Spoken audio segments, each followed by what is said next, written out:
ini adalah perbuatan dan kegiatan yang paling mulia di muka bumi. Tidak ada yang mengalahkan dari menuntut ilmu agama. Sehingga kita lebih mengenal Tuhan kita Allah subhanahu wa ta'ala, kita lebih tunduk dan khusyuk, serta muncul rasa takut kita kalau amal-amal soleh kita masih kurang, sehingga kita selalu semangat dan konsisten atau istiqamah menjaganya, dan kita takut melakukan pelanggaran-pelanggaran karena akan dihukum. Maka itu tujuan daripada ilmu. Allah subhanahu wa ta'ala mengingatkan dalam ayat yang sangat masyhur dalam surah Fatir ayat 28. Innama yakhshallaha min ibadihil ulama. Innallaha azizun ghafur. Sesungguhnya yang merasakan kedekatan kepada Allah subhanahu wa ta'ala, kekhusyuan, rasa takut, rasa cinta kepada Sang Pencipta adalah para ulama. Dan Allah maha mulia juga maha pengampun. Tidak mungkin kita sampai pada level ulama yang sangat dekat dengan Allah Azza wa Jal, yang sangat takut dengan Allah, khusyuk dengan Allah, kecuali kita mulai dengan selalu menghadiri majelis ilmu. Baik itu dengan cara majelis ilmu seperti ini, atau formal di kelas.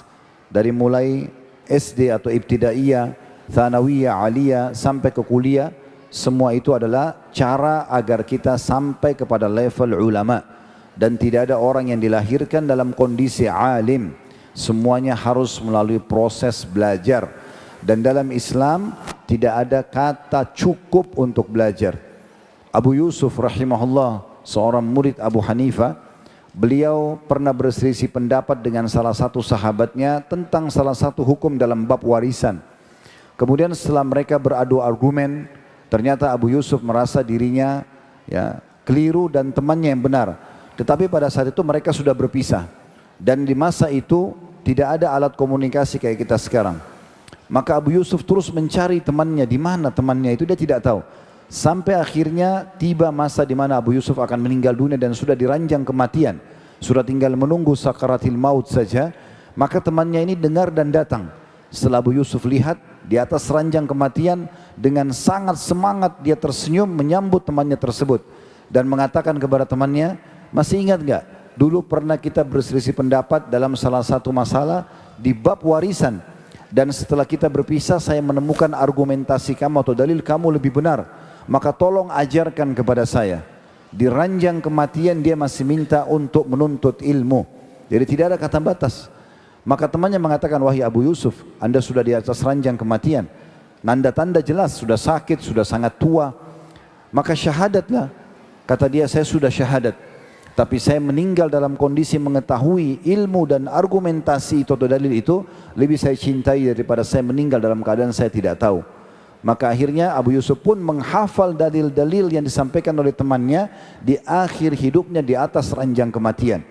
Dan setelah temannya mengatakan, setelah dia menghafalnya, saya pun pamit keluar. Baru saja kakiku tiba di pintu rumah Abu Yusuf, sudah terdengar tangisan keluarganya karena Abu Yusuf telah meninggal dunia. Tidak ada kata cukup menuntut ilmu bagi seorang muslim. Bagi teman-teman para asatidz yang sudah mengajar, bukan berarti Anda sudah menjadi ustadz lalu Anda merasa cukup.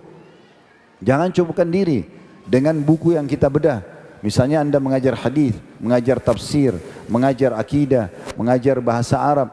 Lalu kita mengatakan inilah kurikulum saya, cukup dengan ini saja. Sehingga sekian tahun tidak pernah sama sekali mengembangkan ilmunya. Ini keliru. Tidak ada kata cukup di sini. Kita harus terus menggali dari buku ke buku lain, dari kitab-kitab yang lain, dari syekh ke syekh yang lain atau guru-guru yang lain. Begitu juga dengan para santri. Bukan berarti tamat dari pesantren, oh saya di Al-Furqan dari ibtidaiyah, thanawiyah, aliyah. Atau SMP, SMA misalnya. Sudah selesai, sudah cukup. Saya sekarang saatnya untuk mengambil jurusan umum dan tidak perlu lagi belajar agama. Ini keliru. Subhanallah, saya pribadi dari SMP dulu masuk di pesantren di kota Makassar. Kemudian SMA, kemudian S1 di kota Madinah. Setelah selesai, sempat muncul di benak saya pikiran itu. Oh, sudah selesai sampai S1, udah cukup lah. Gitu kan. Mungkin ini sudah cukup bekal untuk belajar agama. Subhanallah, justru saya tamat dari tahun 1998 dari S1 di Madinah. Setelah terjun di lapangan dakwah sampai hari ini, saya makin merasa ilmu itu masih belum ada apa-apanya. Masih saja setiap kali mau isi tabligh akbar, ceramah, masih harus murajaah, masih harus menambah perkataan-perkataan para ulama, dan masih banyak setelah belasan tahun atau sudah mungkin di angka 20 tahun lebih kami tamat dari S1, itu masih saja saya merasa ada saja perkataan para ulama salaf, ada saja di antara penjelasan dan penjabaran para ulama tafsir tentang ayat Al-Quran, tentang hadis-hadis Nabi SAW yang belum kami ketahui. Oleh karena itu jangan pernah merasa cukup dan puas dengan apa yang dimiliki, tapi terus belajar sampai kita meninggal dunia.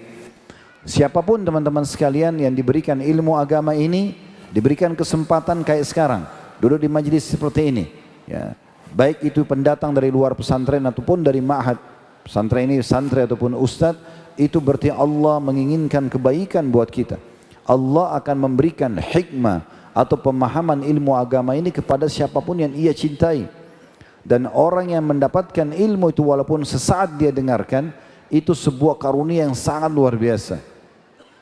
Bagaimana Allah jelaskan dalam surah Al-Baqarah ayat 269, yu'til hikmata man yasha wa may yu'tal hikmata faqad utiya khairan katsira wa ma yadhakkaru illa ulul albab. Kata Allah SWT, Allah memberikan hikmah, ilmu agama ini, keinginan untuk duduk, untuk mempelajari, untuk mengulang-ulanginya, untuk menghafalnya, untuk mengajarkannya, itu namanya hikmah. Pemahaman yang dalam tentang Al-Quran dan Sunnah ini kepada siapa yang diinginkan. Inna Allaha wa malaikatahu wa ahlus samawati wal ard hatta namlata fi juhriha wa hatta al-huta la yusalluna ala muallimin nasil khair. Ketahuilah, kata Nabi SAW, Allah pencipta langit dan bumi ini dan seluruh malaikatnya. Di sini Nabi SAW tidak menggunakan lafaz mufrad, tidak mengatakan wal malak, tapi beliau mengatakan wal malaika, semua malaikat-malaikat. Ditambah lagi wa ahdas samawat wal ard, penghuni langit semuanya, termasuk bintang-bintang, mungkin benda-benda yang dianggap mati oleh manusia, dan semua penghuni bumi, bahkan semut yang di lubangnya dan ikan-ikan besar di lautan, pasti akan mengucapkan salawat atau salam kepada para penuntut ilmu. Kalau dari Allah SWT, Allah tambahkan rahmatnya. Dari para malaikat dan para makhluk ini, mereka terus mendoakan agar rahmat Allah SWT terlimpahkan kepada para orang-orang yang sibuk mengajarkan kebaikan pada orang lain. Maksudnya mengajarkan ilmu agama ini kepada orang lain. Bagaimana kita bisa dapat keutamaan ini kalau kita tidak pernah belajar sehingga kita bisa mengajarkan kepada orang lain. Hadis yang kedua, hadis riwayat Abu Daud.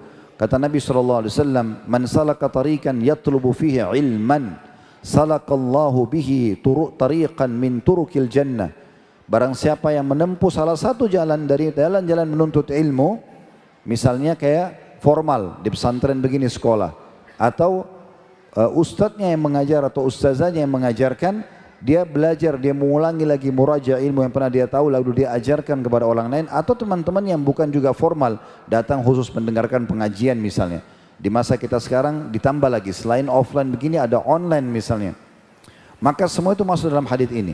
Siapa yang menempuh, sengaja menitih, sengaja mengatur program untuk menghadiri ilmu itu, maka Allah akan mudahkan baginya jalan dari jalan-jalan menuju ke surga, karena cukup banyak jalan menuju ke surga tentunya. Wa innal malaikata, dan sungguhnya malaikat la tadau ajnihataha, akan menebahkan sayapnya ridhan li talabil ilm, untuk melindungi penuntut ilmu karena ridho terhadap apa yang dia lakukan. Wa innal alima la yastaghfiru lahu man fis samawati wa man fil ard, dan sungguhnya seorang yang alim itu, sesungguhnya semua yang di langit dan juga yang di bumi, wal hitanu fi jawfil ma', dan ikan-ikan besar yang ada di kedalaman lautan atau kedalaman air, itu la yastaghfiru lahu, memohon ampun untuknya. Wa innal fadla 'alimi 'alal 'abid ka fadlil qamari lailatal badri 'ala sa'iril kawakib, dan perbedaan dasar antara seorang alim punya ilmu agama dan abid suka ibadah tapi enggak punya ilmu, perbedaannya seperti bulan purnama di malam Lailatul Qadar dibandingkan bintang-bintang yang lain. Bagaimana di Lailatul Qadar itu bulan purnama sangat terang dibandingkan dengan bintang-bintang yang lain yang cuma redup atau sedikit saja cahaya terlihat dari jauh. Begitulah perbedaan seorang alim dengan orang abid. Wa innal ulama warathatul anbiya, sesungguhnya ulama adalah pewarisnya para nabi-nabi. Jadi siapa yang tidak bangga teman-teman sekalian kalau kita duduk di sebelahnya Nabi, menjadi sahabat Nabi, mendengarkan, berjuang bersama-sama dengan mereka. Tapi kalau Nabi SAW sudah meninggal, siapa yang menggantikan posisi Nabi? Makanya di sini Nabi SAW mengatakan wa innal ulama ada ulama-ulama warathatul anbiya, mereka pewaris para nabi. Wa innal anbiya la yuwarithu dinaran wala dirhama, lam yuwarithu dinaran wala dirhama. Ketahuilah para nabi-nabi tidak pernah mewariskan harta, tidak ada dinar dan dirham. Wa innama warathul ilm, tapi mereka mewariskan ilmu. Faman akhadha wa akhadha bihadzin wafir, siapa yang mengambil warisan itu, belajar ilmu agama, maka dia telah mendapatkan kelebihan yang banyak sekali dalam hidupnya.